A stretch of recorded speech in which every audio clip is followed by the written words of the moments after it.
vamos meditar um pouco na palavra do Senhor, amém, irmãos? Em nome de Jesus, Deus nos reuniu. Abra sua Bíblia no livro na epístola do apóstolo Pedro, na segunda carta do apóstolo Pedro, segunda epístola de Pedro, capítulo 1. Hoje nós vamos, se Deus assim permitir, meditar ali no finalzinho do primeiro capítulo. Amém? Louvado seja Deus. Então, vamos lá, em nome de Jesus. Segunda carta de Pedro, segunda epístola de Pedro, capítulo 1, ok? Você vai abrindo e já nós já estaremos começando a meditação aí. Antes eu quero estar dando aqui para vocês uma introdução e um resumo do que vimos até agora, tá bom? Lembrando, o autor desta carta é o próprio Pedro, que é o apóstolo Pedro, amém? Aquele que esteve ao lado de Jesus no seu ministério terreno. Pedro, que é aquele que estava lá no dia de Pentecostes, juntamente com outros discípulos, e ficou ali cheio do Espírito Santo, ao descer o Espírito Santo sobre eles, e ele pregou a palavra de Deus de forma ousada e intrépida, dando um início muito glorioso à igreja do Senhor ali em Atos capítulo 2, né?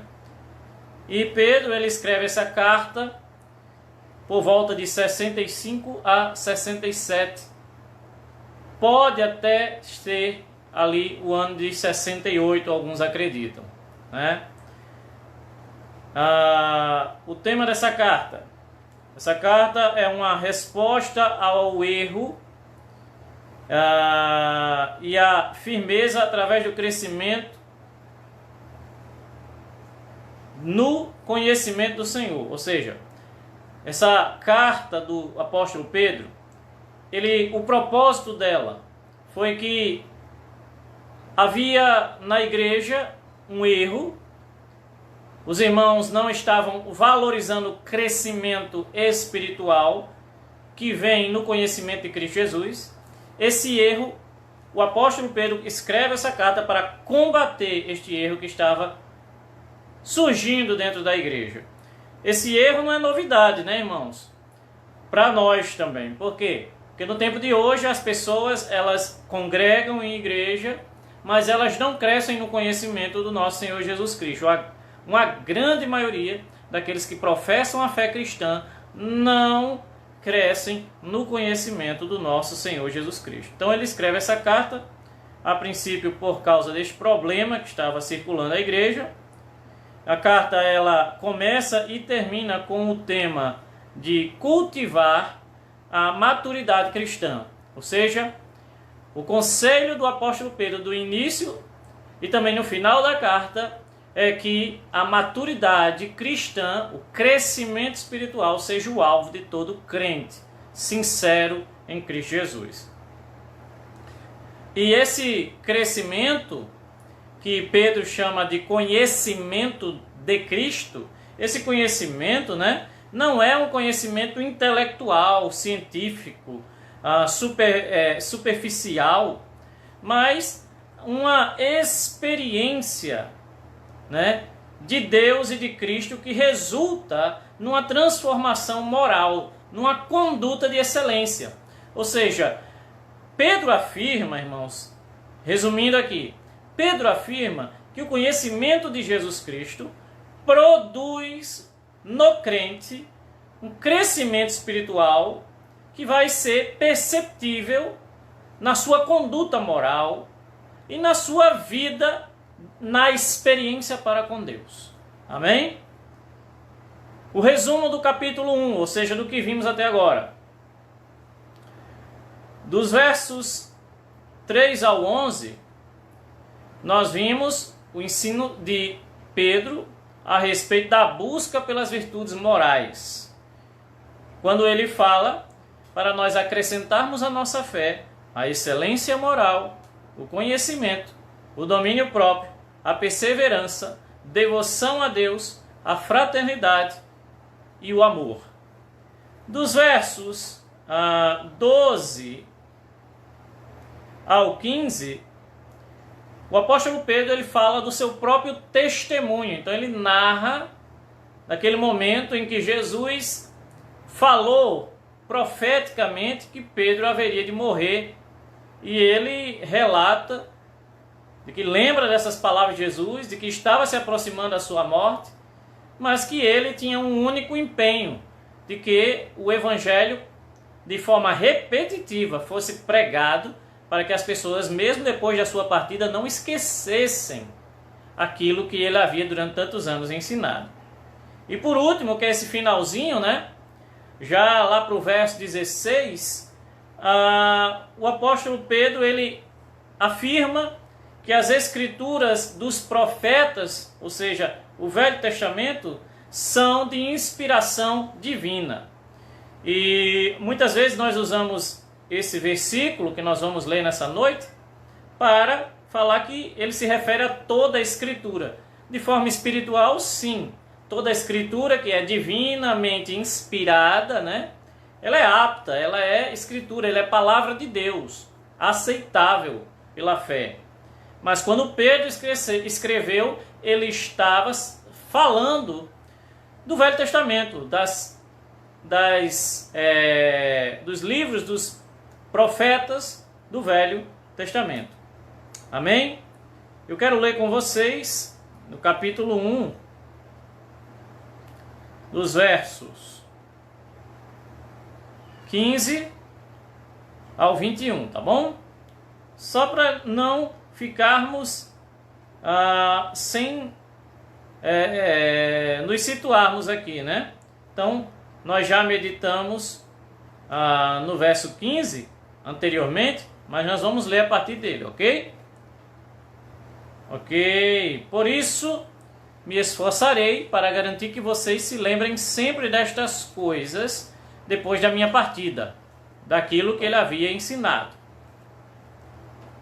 Porque não inventamos histórias engenhosas quando lhes falamos da poderosa vinda do Senhor Jesus Cristo. Vimos com os próprios olhos o seu esplendor majestoso. Esse é o testemunho de Pedro. Quando ele recebeu honra e glória da parte de Deus, o Pai, a voz da glória suprema de Deus lhe disse: "Este é meu filho amado, que me dá grande alegria." Nós mesmos ouvimos essa voz do céu quando estávamos com ele no Monte Santo. Além disso, temos a mensagem que os profetas proclamaram, que é digna de toda confiança. Prestem muita atenção ao que eles escreveram, pois suas palavras são lâmpadas que iluminam o lugar escuro, até que o dia clareie e a estrela da manhã brilhe no coração de vocês. Acima de tudo, saibam que nenhuma profecia nas Escrituras surgiu do entendimento do próprio profeta, nem de iniciativa humana, mas esses homens foram impulsionados pelo Espírito Santo a falarem da parte de Deus. Oremos, irmãos e irmãs. Pai justo, santo, maravilhoso e fiel, teu nome é exaltado, Pai. E nós nessa noite nos debruçamos diante da sua palavra, meu Deus. Senhor, em nome de Jesus, a tua glória, Pai, é o que necessitamos, o favor do Senhor, para que a palavra seja ministrada com graça e poder, Pai, no Espírito Santo. Nos ajude, inspire a nossa vida, Pai. Em nome de Jesus. Louvado seja Deus. Então, meus irmãos, nós vamos hoje meditar propriamente a partir do verso 17, ok? Fica com a sua Bíblia em mãos aí. Quando o apóstolo Pedro aqui no verso 17 fala que quando ele ou o próprio Jesus recebeu honra e glória da parte de Deus, o Pai, né? Por que ele fala isso? Se você reparar comigo, no contexto ele exalta Cristo, ok? E ele fala que esteve com Jesus. Na verdade, o intuito, o propósito de Pedro era afirmar ok? Que aquilo que ele tinha transmitido para a igreja, a veracidade, o poder que havia em seus ensinos, é porque ele havia estado com Jesus.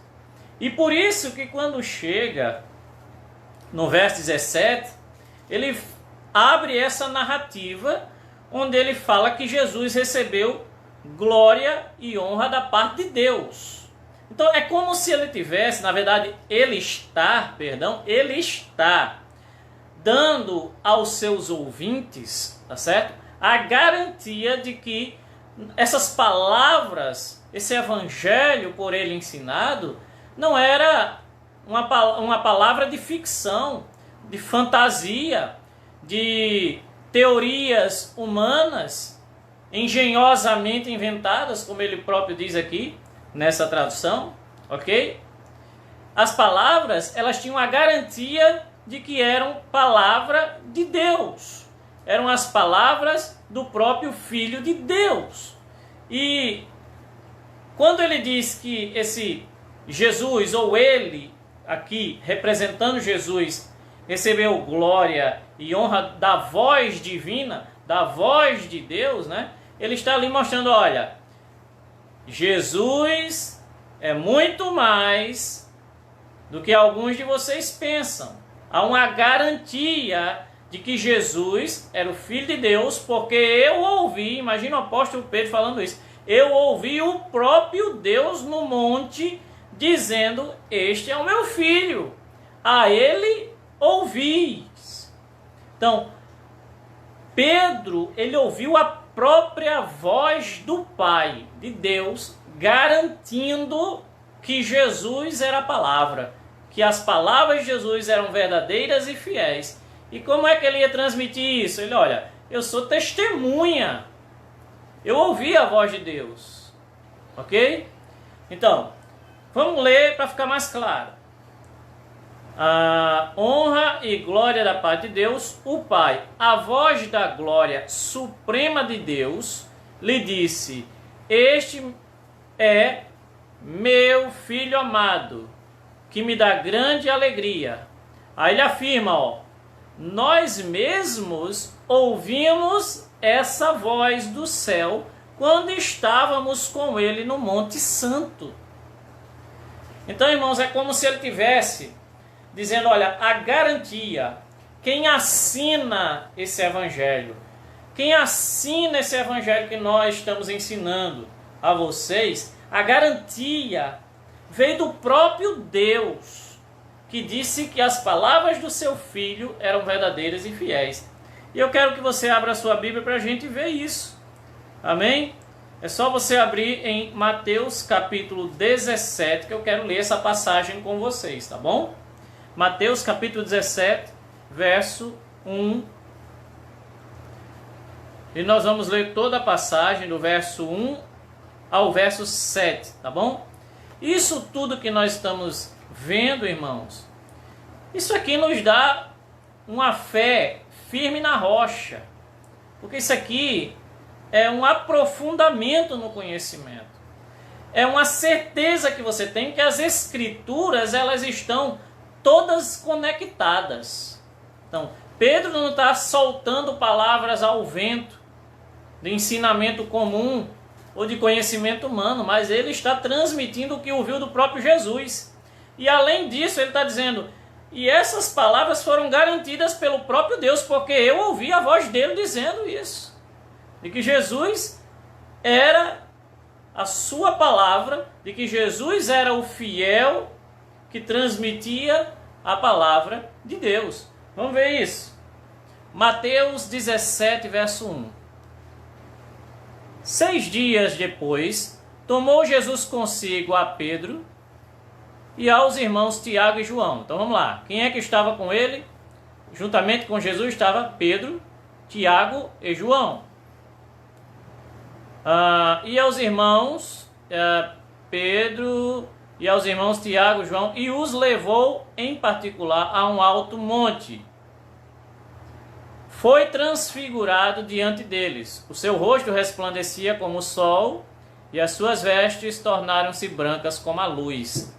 Então ali, Pedro, Tiago e João tiveram um grande privilégio. Um privilégio que foi escolha do próprio Jesus se revelar para eles. Então Jesus, quando ele chega no monte, ele se transfigura. O que é isso? A figura de Jesus foi transformada. Não apenas transformada, mas acreditamos o quê? Que Jesus ali mostrou a sua verdadeira figura celestial. Né? Muita gente não compreende porque que Jesus, quando ressuscitou, ele não foi reconhecido pelos discípulos. Alguns, como Tomé, que precisava tocar para poder ter certeza que era Jesus. Mas é porque Jesus, quando ele ressuscitou, ele já não tinha a mesma fisionomia física. Ali era o mesmo Jesus em seu corpo, sim, porém já na forma celestial e eterna. E lembrando, Jesus, ele podia ser tocado, como Tomé tocou em Jesus, mas ele ao mesmo tempo sumia e aparecia em outro lugar. E depois ele foi levado aos céus. Louvado seja Deus. Amém? Então, meus irmãos, glória, glória a Deus. Continuando aqui a leitura, ok? Ele foi transfigurado diante deles, o seu rosto resplandecia como o sol. O rosto de Jesus brilhou como o sol, irmãos. Como o sol. Uma luz intensa saía de Jesus. Louvado seja Deus. E as suas vestes tornaram-se brancas como a luz. Eis que lhes apareceram Moisés e Elias. Então Jesus está lá no monte. Moisés e Elias aparecem para conversar com Jesus. E agora você imagina Pedro, Tiago e João olhando e vendo tudo isso, irmãos. Que coisa gloriosa, hein? E verso 4. Aí Pedro, ele age aqui como uma criança, impressionante. Não estou condenando a atitude de Pedro, eu estou falando que Pedro ele fica pasmado mesmo e ele procura ser, de alguma forma, um ajudador naquela situação, né? Naquele momento.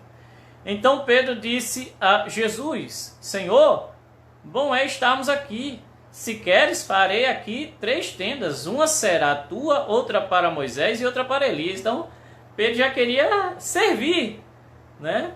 Já queria diaconar. Pedro já queria construir 3 tendas, uma para cada um, porque ele disse, olha, se eles forem ficar aqui um tempo, então vamos fazer uma tenda para eles dormirem, para eles não ficarem debaixo da luz do sol, no calor, né? Ficar na sombra. E aí o que acontece? Verso 5. Falava ele ainda, olha só, confirmando a palavra lá de 1 Pedro, ok? Falava ele ainda, quando uma nuvem luminosa os envolveu, e eis, vindo da nuvem, uma voz que dizia: Este é meu filho amado, em quem me comprazo, em quem eu tenho prazer. A ele ouvi.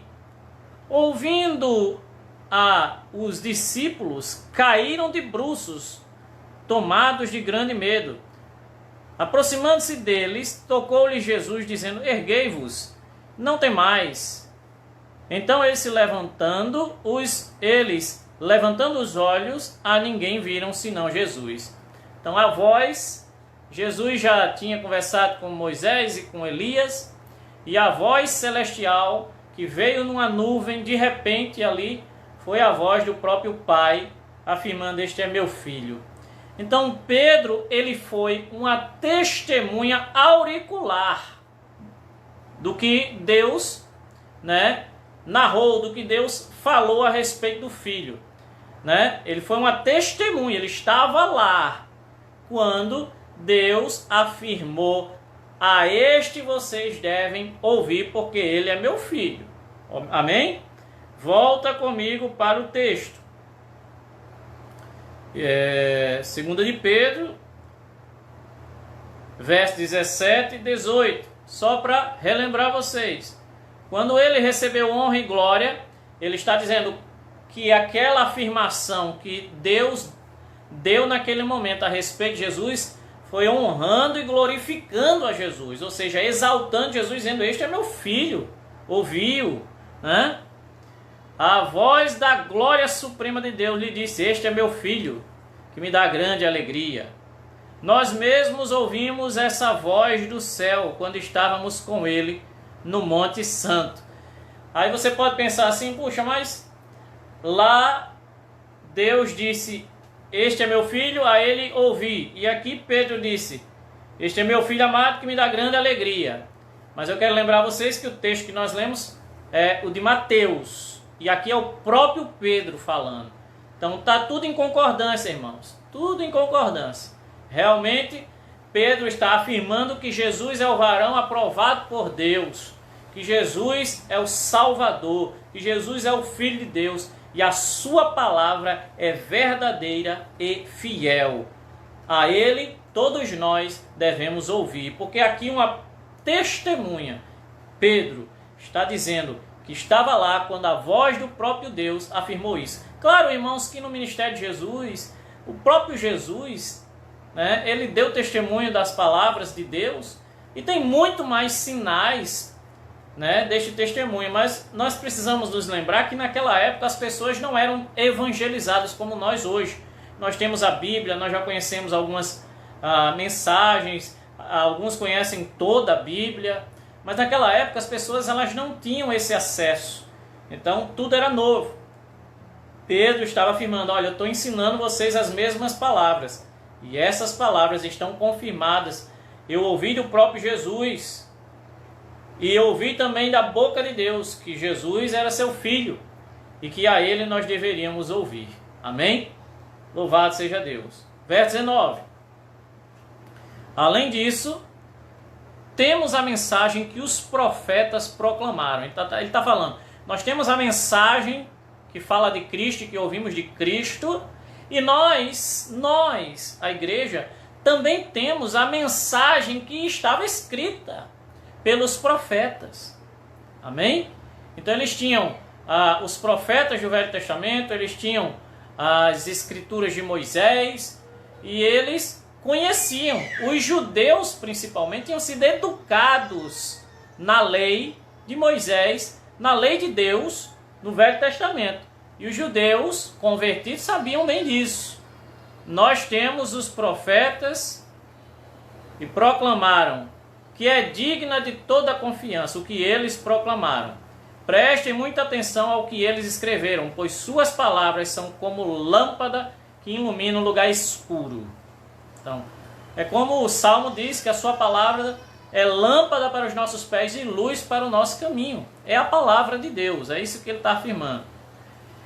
E isso que Pedro fala no final do verso 19, quando ele diz assim: pois suas palavras, ou as palavras do Velho Testamento, as palavras dos profetas, são como lâmpada que ilumina um lugar escuro, até que o dia clareie e a estrela da manhã brilhe no coração de vocês.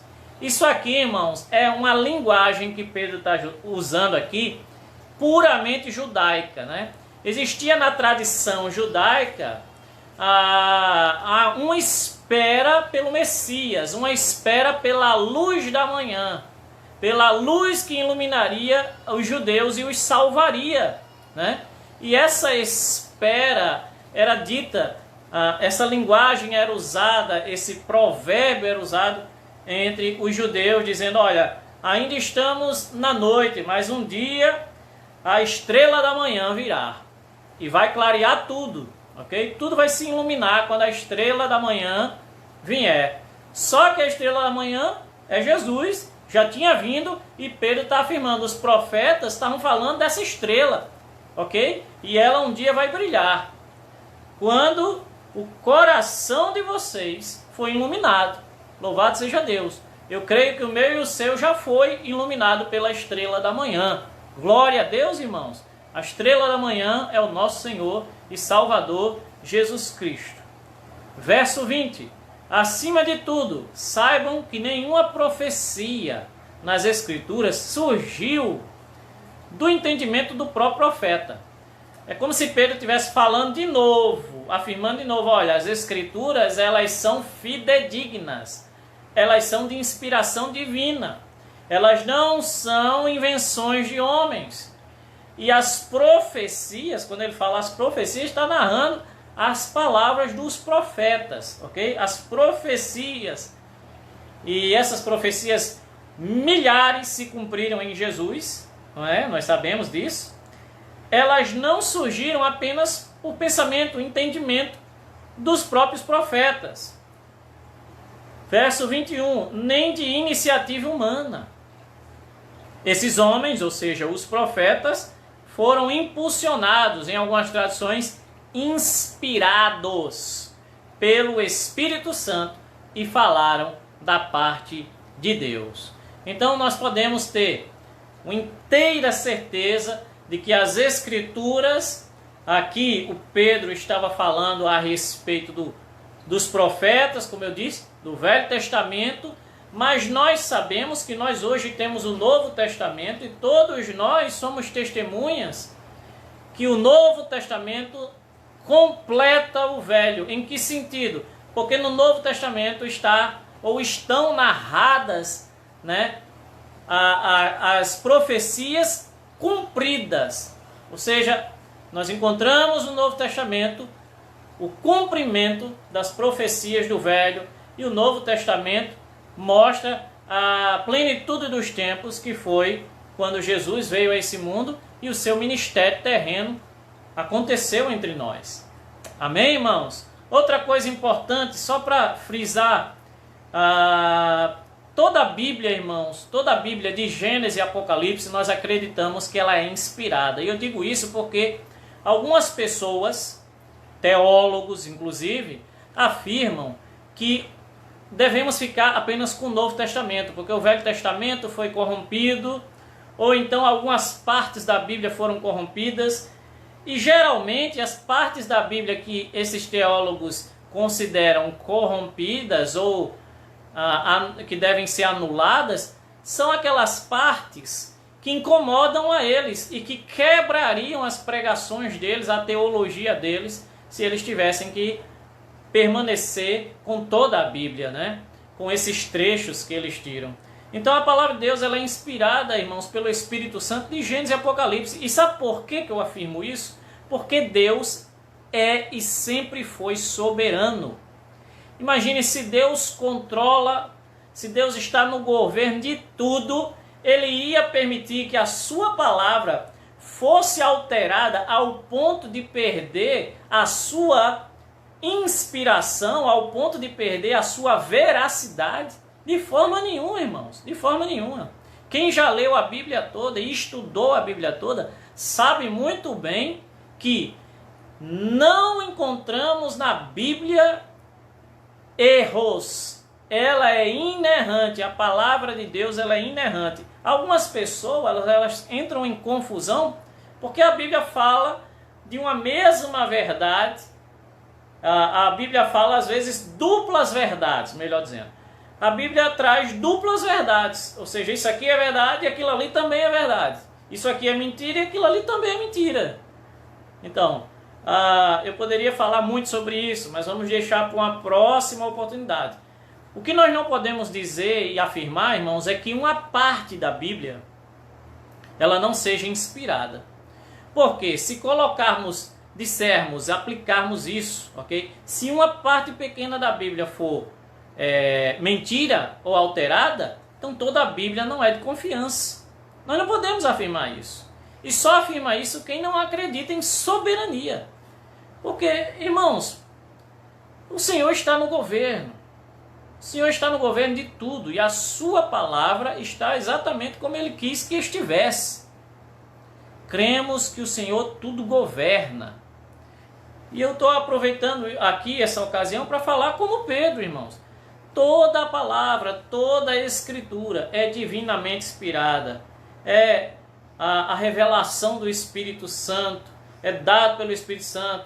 É a palavra de Deus. É a revelação de Deus aos homens. Louvado seja Deus. Louvado seja o nome do Senhor. Amém, irmãos? Este é o capítulo 1.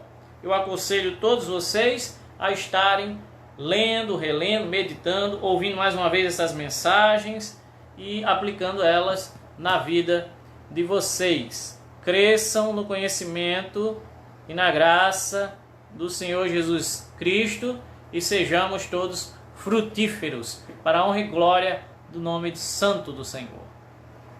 Amém? Irmãos, hoje eu quero estar tirando aqui um tempo de oração, certo? Geralmente nós oramos mais na quinta-feira, mas eu quero estar convidando toda a igreja a começarmos aqui uma oração. Se você não estava me ouvindo atentamente, ouça agora. Vamos começar aqui uma oração, vamos começar um clamor, pedindo a Deus que Ele tenha misericórdia do seu povo. Na verdade, eu estou convidando a igreja para orarmos por isso desde sábado passado, desde a semana passada, pedindo a Deus misericórdia do seu povo. Eu sei, irmãos, que Jesus disse: no mundo tereis aflições. Ok? Eu sei que o Senhor promete em sua palavra não que a ausência dessas aflições, mas Ele promete em sua palavra que de todas as aflições Ele livra o justo. Amém? E é isso que nós vamos orar. Por quê? Tem muita gente, irmãos, que está... pessoas conhecidas nossas, pessoas próximas, pessoas da igreja estão com suspeita de terem contraído, né, esta gripe, esta epidemia. E nós não sabemos se sim ou se não, mas nós sabemos uma coisa, que das aflições o nosso Deus, de todas elas o Senhor livra. E nós devemos orar pedindo a Deus que Ele livre a cada um de nós e aos nossos irmãos também, certo? Em nome de Jesus, né? Que a imunidade dos nossos irmãos esteja fortalecida na graça do Senhor, porque se Deus não guardar a cidade, em vão vigia a sentinela, não é? Então nós confiamos no Senhor, nossa confiança tem que estar em Deus. Nós fazemos a nossa parte, nos alimentamos bem, mantemos a nossa higiene, nossos cuidados pessoais devem ser mantidos, mas a nossa confiança é primordial. A nossa confiança realmente deve estar no Senhor, certo? É Ele quem nos livra. É Ele quem faz com que o vírus morra ao ter contato com qualquer um, que são seus filhos, suas filhas. Amém? Então eu quero convocar a igreja para nós começarmos hoje. Não, começar hoje não, né? Já começamos desde a semana passada. Mas para nós intensivar, para que seja mais intensa, vamos intensivar a nossa oração, a nossa intercessão pela igreja do Senhor, por nossos irmãos e irmãs, para que o Senhor nos livre de todo o mal, todos nós. Amém, irmãos? Em nome de Jesus. Então, convido vocês a orarem conosco, tá certo? Em nome de Jesus. E eu quero mais uma vez usar o texto da Bíblia. Amém? Você já pode até começar aí a orar, porque eu vou aqui abrir no texto.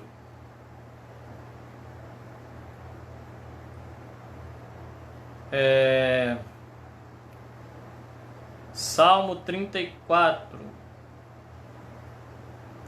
Salmo 34, verso 19. Glória a Deus. Vamos orar crendo na palavra de Deus.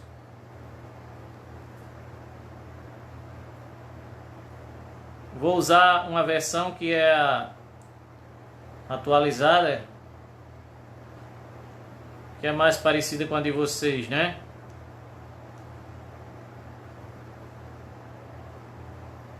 Louvado seja Deus. Verso 30, perdão, o Salmo 34, verso 19.